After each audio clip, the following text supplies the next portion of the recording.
It's been a fantabulous session, not just 13,500. At one point in time, we got pretty close to even getting closer to 13,600. And to be fair, we're practically there, just 30 points away from that mark, really. And it's good to see that it's the private banks, it's Reliance, it's underperformers like ITC are now beginning to chip in into the rally, as is the case with some of the IT bellwethers as well. So case in point being TCS and Infosys, both contributed to today's Nifty move.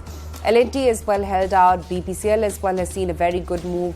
Divi's, Dr. Reddy's, Sun Pharma as well managed to nudge up.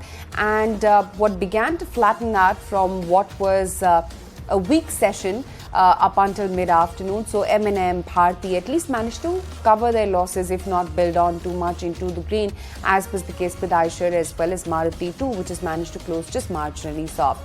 It's been a fabulous Wednesday for the market. 13,573 is where we're shutting up for the Nifty futures. Good market breadth as well. A solid 89 stocks standing to the advances. That's how we've actually managed to move in today's trading session. Capital goods has held out a winner led by L&T. Sectorally, you've seen fertilizer, finance, infrastructure, media has sprung up quite a fair bit. Oil and gas, pharma, real estate as well have seen some decent moves. Can't say the same about banks. While yes, there were the private banking names which held out, but that was not the case with PSU banks because they are the ones which saw some mild profit taking set in. Avan, what about the newsmakers though? Well, let's just run you through some of the names that have been in focus. You had M&M, which has been on the brokerage radar. We also heard it out from the group CFO talking about rural housing finance, logistics, seeing huge potential, and of course, the EV vehicle disruption, which is for real. Tech Mahindra as well, very optimistic on the 5G and cloud migration opportunities. That's what the management had to say to us.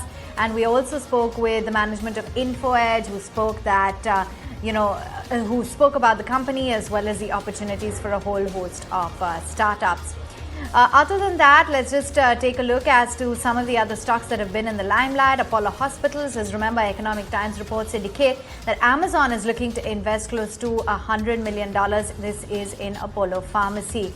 So that kept the stock in focus. ICICI Bank, with respect to the OFS, they're selling about 71 lakh shares of ICICI Securities.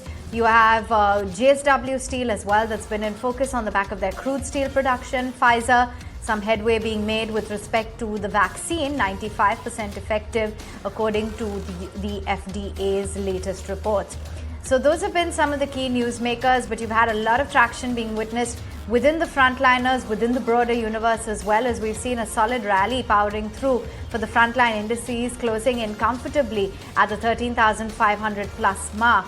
Names like IFCI, Heritage, Dish TV, clearly media has had a terrific run. Shoppers Stop, PSU Banks, PVR, Praj Industries have held out well in trade.